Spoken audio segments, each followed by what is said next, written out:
Frères et sœurs, chers amis, bonjour. Qui est Jésus? Chaque année, à peu près à la même époque, la liturgie nous pose cette question. Question qui n'a pas fini de résonner dans le monde. C'est la question du départ de la foi. La proclamation de la bonne nouvelle ouvre nécessairement le débat de fond. Est-ce vrai? Qui était vraiment Jésus? Les contemporains du Christ, selon le témoignage des évangiles, ont bien compris le caractère prophétique de celui qu'ils voyaient et entendaient. Mais la véritable compréhension n'a pu se développer qu'après la mort et la résurrection du Seigneur. Et c'est le don de l'Esprit qui a ouvert les cœurs aux événements qui venaient de se passer. La foi de Pierre, proclamée à Césarée, c'est la foi pascale qui consacre le pouvoir du croyant et lui donne la clé du royaume des cieux.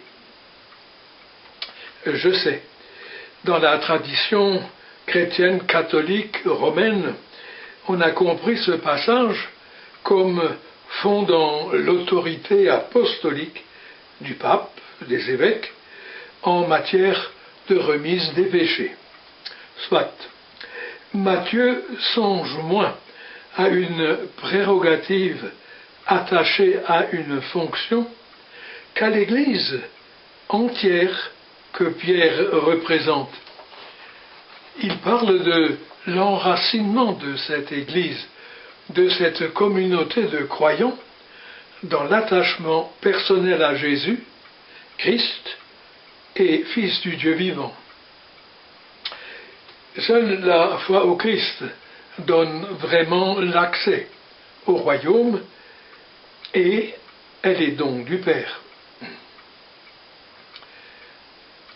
Pour celui qui est habité de cette foi au Christ, un monde nouveau lui est accessible. Il peut être libéré des chaînes qui entravent sa liberté. Le pouvoir des forces du mal ne peuvent plus l'atteindre définitivement. Il ne faut pas en tirer orgueil, bien sûr, car ce n'est pas la chair et le sang qui nous confèrent ce pouvoir libérateur. Il n'est pas nécessaire non plus de le crier sur les toits.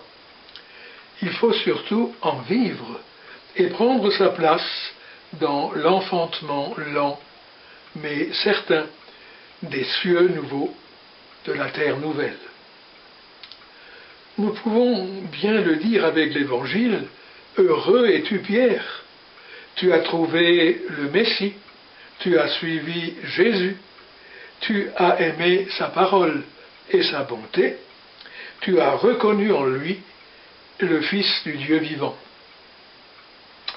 Et nous pouvons dire aussi, « Heureux es-tu, croyant, croyant d'aujourd'hui, toi qui as cherché en Jésus le sens de la vie, toi qui ouvres, je pense de temps en temps, l'Évangile pour discerner le visage du Christ, toi qui découvres en lui le Seigneur proche des hommes, heureux es-tu.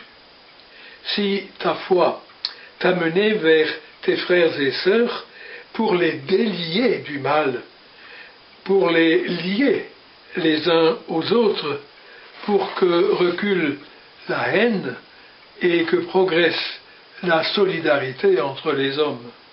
Oui, heureux es-tu si tu as compris à travers l'Évangile qui est proclamé ce jour que désormais tout ce que tu liras sur la terre, les liens que tu tisses en famille, au travail, avec tes amis, avec tes voisins, la main que tu tends, le poing que tu ouvres en faisant confiance, tout cela est lié pour toujours. Et tout ce que tu délieras, les barreaux que tu écarteras, les prisons réelles ou morales que tu ouvriras, les fardeaux que tu allégeras, tout sera délié pour toujours. Heureuse encore l'Église en qui se rassemblent tous les espoirs de l'humanité. En elle, le royaume est annoncé et le monde peut apercevoir le grand désir de Dieu, rassembler l'univers dans le seul amour du Christ.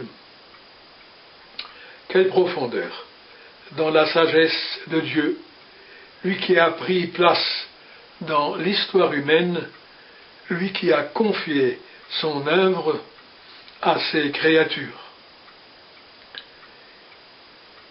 En célébrant le jour du Seigneur, reprenons conscience de la foi comme acte essentiel qui nous sauve et sauve le monde.